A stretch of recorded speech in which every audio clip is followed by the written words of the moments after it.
both for that. Very contrasting perspectives.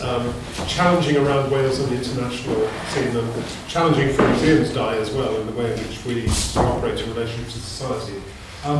Does anybody want to ask a question or to respond or to disagree or anything like that?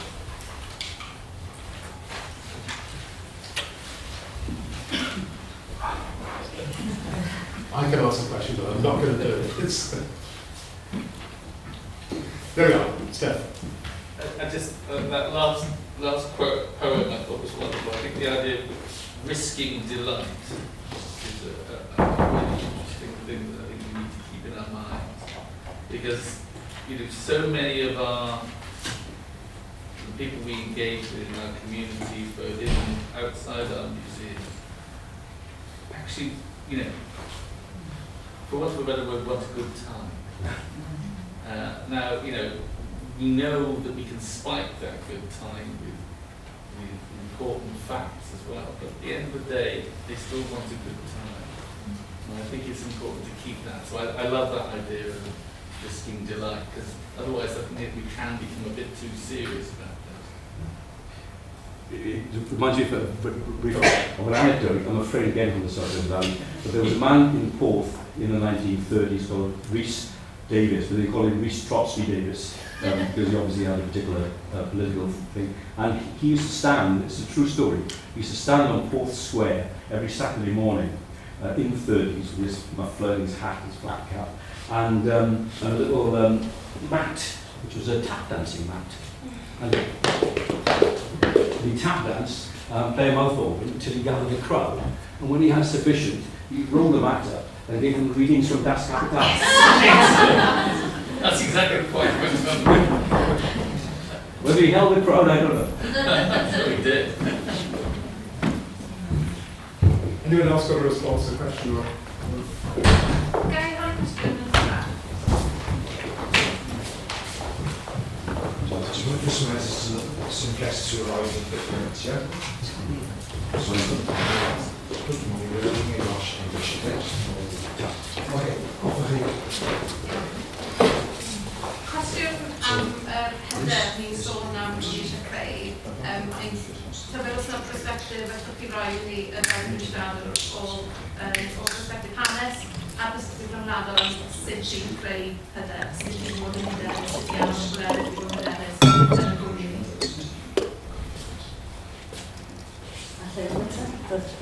Hanes neu rhyngwladol, rhyngwladol gyntaf sgaita. Dwi'n meddwl mae'r drych rhyngwladol yn un andros o bwysig i enwyn gweld yn ein perthynas ni o gwledydd y byd a rhoi profiad i bobl o'r byd.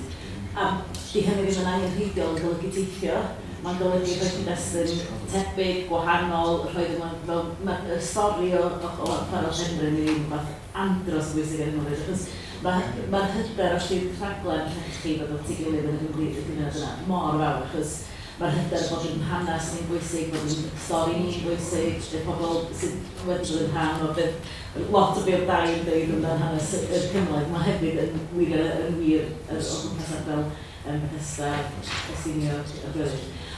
O hefyd, mae yna ddyletswydd mewn rhoi llwyfannau i'r hyder ac ar bryddiau mae'r elfen yn marn ni, gystadleuol sydd yn deg yn iawn yn cymdeithas ni, mae'n hynny'n arbennig i Gymdeithas Iaith Gymraeg, yn un sy'n gallu tanseilio'r hyder. Felly i fi mae'n angen nid yn unig jyst rhoi yn hynny'n mlaen i gystadlu mewn cystadlaethau gwahanol, ond i fagu hyder a thalent o fewn pobl ifanc. Mae'r rhaglen creadigol, dysgu creadigol drwy gael yn un o'r pethau pwysicaf dwi'n meddwl sydd wedi digwydd yn yr ddegawd diwethaf. Fyswn i'n ymlaen un step yn bellach o hynny rwan a gofyn i'r cwmnïau cenedlaethol be mae'r cwmnïau cenedlaethol a sefydliadau cenedlaethol yn gallu rhoi yn ôl i fewn i'r strwythur newydd mae sydd wedi greu a'r ffordd newydd o feddwl lle mae plant ni'n cael cyfle i fod yn hyderus trwy'r celfyddydau. Ond mae eisiau mwy. Mae yna gyfle i fod yn rhoi fwy o hyder i fewn drwy'r hwb, technoleg y we, a'r holl roedd mae pobl ifanc yn ymwneud hynny. Fewn sefydliadau wedyn, mae'r busnes hyder wedyn wedi rhoi gallu I bobl sydd yn rheolwyr yn y canol I wedi cael yr hyder I wedi cael y llais, a bod yn oce deud pethau yna falle sydd ddim yn dderbyniol o'ch yn penna ni. A mae hwnna'n gallu bod yn andros anodd, yn arbennig sy'n hyder ddim yna sydd os I diwylliant y corff ddim yn. So mae'na goblin o bwyslais I roed yr hyder unigolyn mewn cyffordd.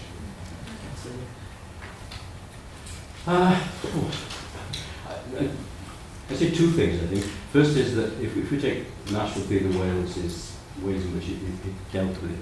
For those who were not obviously from Wales, one of the first big successes it had was taking the community of the steelworks of Port Talbot with its terrible history, if you like, of decimation, and bringing Michael Sheen and Native Son to create his community play, which over a weekend was podcast. Anyway, New York Times did it, and it was on Sky and God knows what. And streamlight, that's the word. And thousands of people came to see it. And for me, that expresses a different. It's the people will be confident to do that if you give them the opportunity to do it.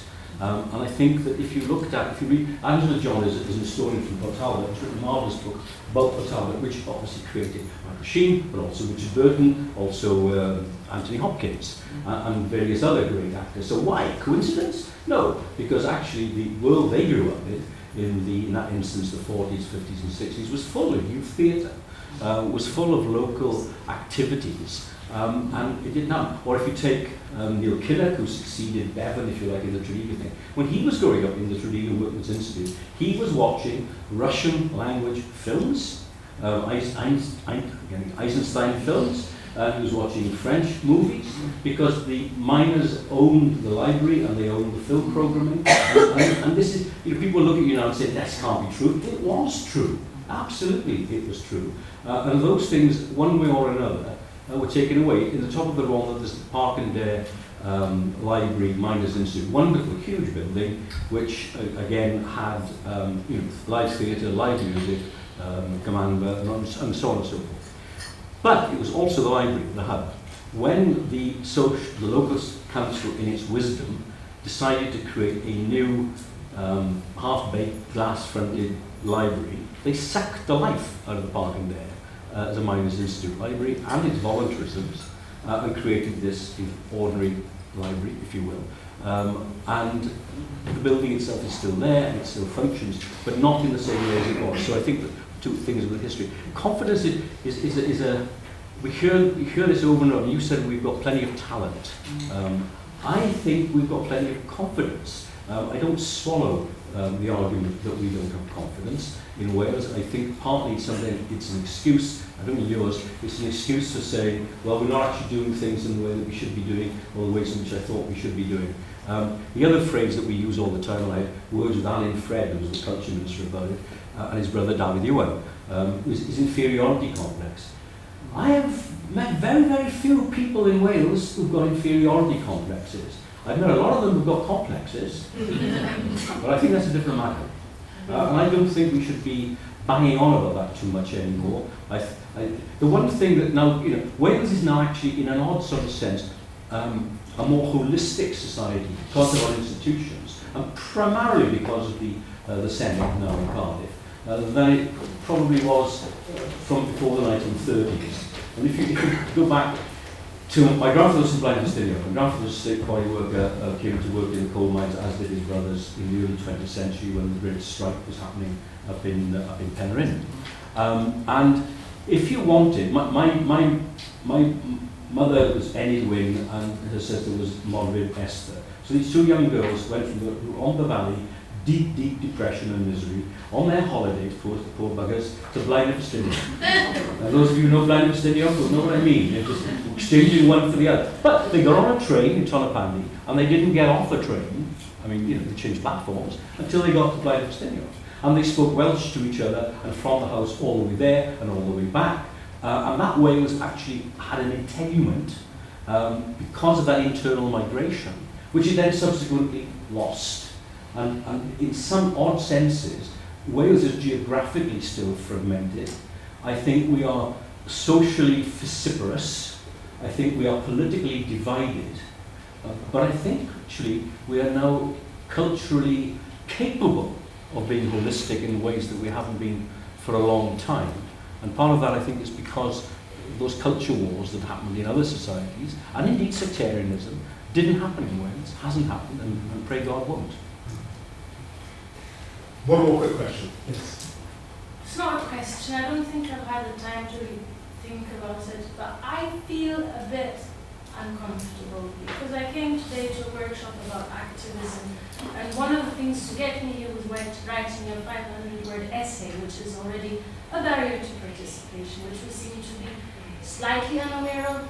And then something that has happened to me is I sat in a room mostly full of white middle-class, well-educated people of a certain age, which tends to happen all the time, and I heard a bit about decolonization, which was gradually a quote of an intellectual black man in Belgium, even though we do have these people in Wales as well.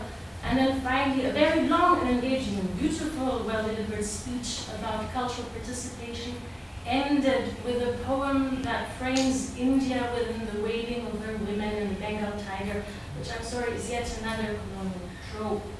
And I think for me, part of why that makes me feel uncomfortable is I heard something else to maybe a lot of different people in the room, because I come from a different background, and there was something there that stood out to me. And we've had conversations about activism, about the need to diversify, about the need to open doors, about the need to hear voices, and yet I feel uncomfortable about saying what I'm saying right now. Can I take that up? Absolutely. I hear you totally. I mean, Rabab is an artist from Cardiff. She's not from somewhere else. She's here. She's that kind I of know, but music. she gets quoted by everyone, and there's so many more. Yeah, absolutely. No, I absolutely hear what you're saying.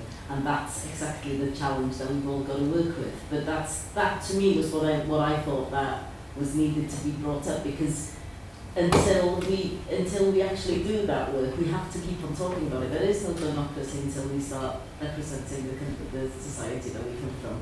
And yes, there is unity in much more unity culturally. I can hear that, but also I see disparities. I see challenges. I see, the culture for who. Within our family, we've got a huge rift in terms of politically where people feel, and some of the racism and the xenophobia that I'm hearing coming from parts of our family that I'm absolutely outraged about. That's not being discussed. We're not allowed to talk about these things somehow at the moment, and I think it's important that we start doing so and not silent them. There are amazing artists working. I mean, I wish I'd have been able to just play the discussion that we had in our forum 15 months ago. We had incredible voices, Hannah Nisa, who's a wonderful poet, a female poet who's part of the open mic sessions that happen in Cardiff. They're incredible. There are some amazing stuff going on. I'm sorry that I didn't convey that in what I was saying to you, but I do feel. But I do think also that it is important to look outside and to listen to other voices, and it sometimes is easier to have somebody else come in and shake things up a little bit, because it's not that comfortable in small nations to speak out always. So I take your point on 500 words. And I agree. I think we'll reflect on that, and I think probably look for other ways of people expressing commitment. Dan, do you want to add anything at all? No, I take your point about the poetic tropes. I hadn't seen them like that myself. Perhaps that's a miss of me. I've seen them as a plea for the putting together of inhumanities and suffering with beauty. So maybe I didn't hear the echo that you heard. So if that's the case, I'm sorry for that. We need to stop for lunch. And if we can manage to do that in half an hour, is that okay? Resume at 1:15. Okay, come back in.